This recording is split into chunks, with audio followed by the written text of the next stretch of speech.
Assalamualaikum warahmatullahi wabarakatuh dan selamat sejahtera. Saya Amirat Syafiqah binti Muhammad Yazid, KID 24120439. Hari ini saya dan beberapa rakan saya akan mengulas dan membahas mengenai dasar pembangunan pendidikan Malaysia daripada 2013 hingga 2025.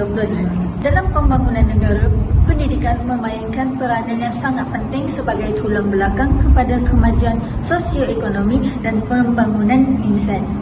Sejak tahun 2010 hingga 2011, Kementerian Pelajaran Malaysia telah mengurak langkah dengan memperkenalkan pelbagai transformasi dalam sistem pendidikan negara. Hari ini kita akan membincangkan secara terperinci mengenai dasar pembangunan pendidikan Malaysia 2013 hingga 2025 atau ringkasnya DPMP, satu pelan induk yang menjadi panduan utama bagi melonjak kualiti pendidikan negara ke tahap yang lebih gemilang.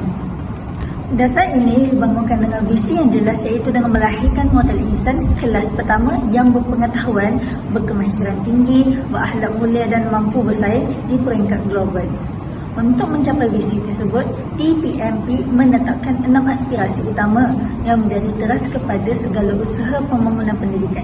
Jadinya aspirasi ini bukan sahaja menunjukkan kepada pencapaian akademis semata-mata, malah ia meliputi aspek perkembangan sahsia, kemahiran insaniah dan keseimbangan dalam pembangunan individu.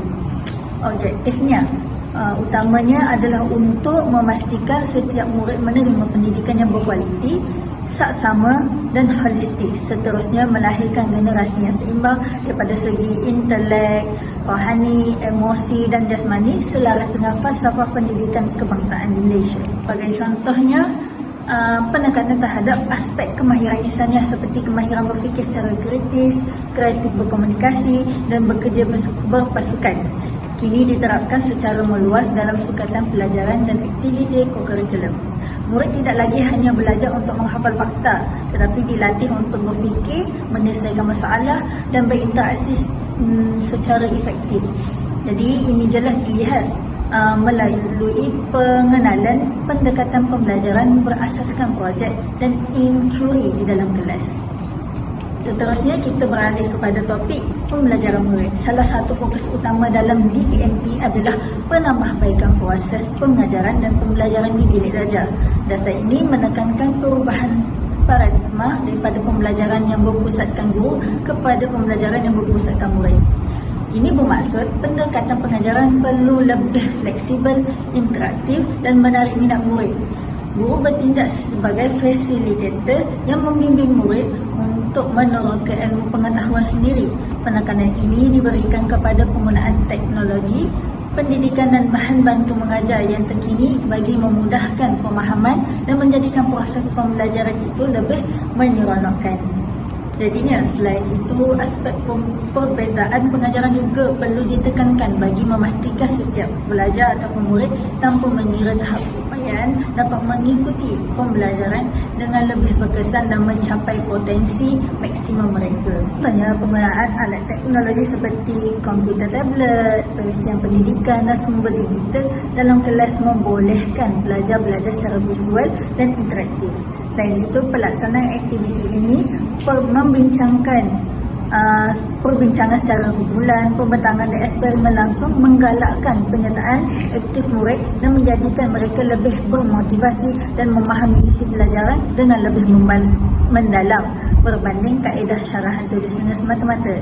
Jadi setakat ini saya punya huraian dan pandangan saya, maka video ini diteruskan lagi bersama orang seterusnya. Assalamualaikum warahmatullahi wabarakatuh.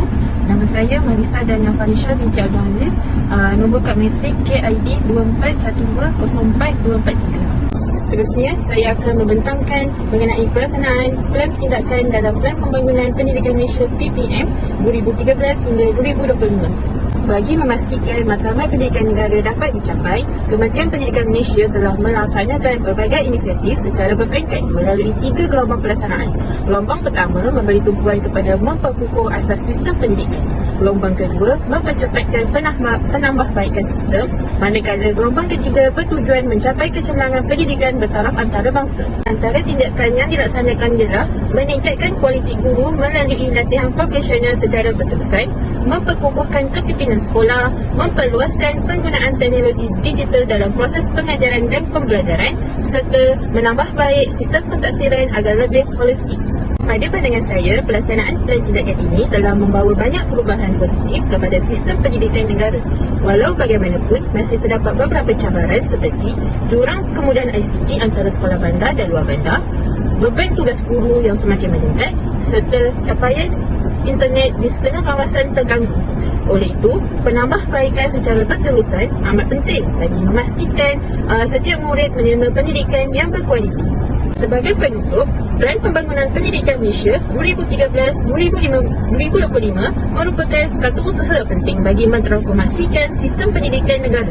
Plan ini bukan sahaja menekankan kecemerlangan akademik, malah memberi fokus kepada pembentukan sasial, kemahiran berfikir, kepimpinan dan nilai murni dalam kalangan murid. Akhir kata, kejayaan plan ini memerlukan kerjasama semua pihak, termasuk Kementerian Pendidikan Malaysia, pihak sekolah, guru, ibu bapa dan masyarakat bagi melahirkan generasi yang berilmu, berakhlak mulia dan mampu bersaing di peringkat global. Sekian, terima kasih. Assalamualaikum warahmatullahi wabarakatuh dan salam sejahtera. Saya Mazatun Naifah binti Sulaiman, pemegang Matriks PID 24120442. Hari ini saya akan menerangkan sebahagian daripada dasar pembangunan pendidikan Malaysia pada tahun 2013 hingga 2015, iaitu berkaitan guru dan pemimpin sekolah, transformasi kementerian serta struktur sistem pendidikan. Okey, ketiga-tiga aspek ini sangat memainkan peranan yang sangat penting dalam memastikan sistem pendidikan negara terus berkembang dan mampu melahirkan modal insan yang berkualiti. Okey, baiklah, saya akan mulakan dengan guru dan pemimpin sekolah. Okey, guru ni merupakan satu tunjang utama dalam menentukan kejayaan sebuah sistem pendidikan. Sebab diorang ni bukan sahaja mendapatkan ilmu tau, tapi juga guru ni dapat membentuk sosial dan nilai serta kemahiran murid. Oleh itu, Dasar Pembangunan Pendidikan Malaysia ni juga dapat bagi penekanan terhadap usaha meningkatkan profesionalisme guru melalui latihan berterusan, kursus pembangunan profesional dan juga penilaian prestasi yang lebih sistematik. Lepas tu juga, pemimpin sekolah macam pengetua dan guru besar juga lagi mainkan peranan yang penting dalam memastikan sekolah diurus dengan cekap dan juga berkesan. Jadi mereka ni perlu ada kemahiran kepimpinan lah yang lagi tinggi supaya dapat wujudkan suasana pembelajaran yang lagi kondusif serta menyokong perkembangan guru dan juga murid. Jadi pada pandangan saya, usaha ni amat penting lah kerana pendidikan yang berkualiti bermula daripada guru yang kompeten dan juga kepimpinan sekolah yang berwibawa. Okey, seterusnya bagi transformasi kementerian. Okey, transformasi ni dia macam nak pastikan Kementerian Pendidikan Malaysia tu dapat berfungsi dengan lebih cekap lah, lebih jelas dan lagi responsif lah terhadap keperluan semasa. Kalau kita nak cakap pasal perubahan yang dilakukan, macam kita nak kukuhkan lagi sistem pengurusan, meningkatkan penggunaan teknologi digital dan juga membaiki proses penyampaian perkhidmatan pendidikan. Contohlah, sebagai contoh, penggunaan platform digital dalam urusan pentadbiran dan pembelajaran ni bolehkan maklumat disampaikan dengan lagi pantas and then lagi teratur, lagi jelas lah orang kata. Selain tu, kementerian kena bagi perhatian yang lagi meluas, lagi ketat terhadap pemantauan prestasi sekolah supaya setiap dasar yang dirancang dapat dilaksanakan dengan lagi berkesan. Maksudnya lagi majulah macam tu. Dan pada pandangan saya, untuk transformasi ni sangat relevan lah sebab dunia pendidikan sentiasa berubah-ubah dan memerlukan sistem yang lagi moden lah, fleksibel and then mampu penuhkan semua cabaran revolusi dalam industri. Macam tu. Bagi struktur sistem pula, untuk struktur sistem pendidikan Malaysia, dia dah disusun supaya setiap murid ada peluang yang sama untuk mendapatkan pendidikan yang berkualiti, bermula daripada peringkat prasekolah, sekolah rendah, sekolah menengah dan juga sampai pengajian yang tinggi lah, sama ada IPTA dan juga IPTS. And then struktur ni juga dapat bagi penekanan terhadap pembangunan akademik, co-curriculum, sasia dan juga nilai murni agar murid berkembang secara lagi menyeluruh. Selain itu juga, kerajaan ni kena tambah baik lagi co-curriculum dan sistem pentaksiran supaya pembelajaran tu bukan dia cuma tertumpu pada peperiksaan semata-mata, tak, tapi juga tertumpu pada macam ni cakap macam menggalakkanlah kemahiran berfikir aras tinggi, kebat kreativiti ke, komunikasi dan penyelesaian masalah. Dia lebih kepada macam kita berfikir dengan pemikiran kita sendirilah, idea daripada kita sendiri, bukan daripada macam yang dah tertulis lah, macam tersurat, tak macam tu. Jadi pada pandangan saya, struktur sistem yang tersusun ni dapat melahirkan generasi yang bukan sahaja semalam dari akademik, tapi mempunyai jati diri yang kukuh dan juga boleh bersaing dengan peringkat global. So struktur ni penting lah dalam pendidikan Malaysia. Jadi ketiga-tiga dasar ni, dasar pembangunan ni, guru dan pemimpin sekolah, transformasi kementerian serta struktur sistem pendidikan merupakan elemen yang penting dalam menjayakan dasar pembangunan pendidikan Malaysia pada tahun 2013 hingga juga 2015. Jadi pelaksanaan yang berkesan negara ni mampu melahirkan generasi yang berilmu, berkemahiran, bermulia dan bersedia menghadapi cabaran masa depan.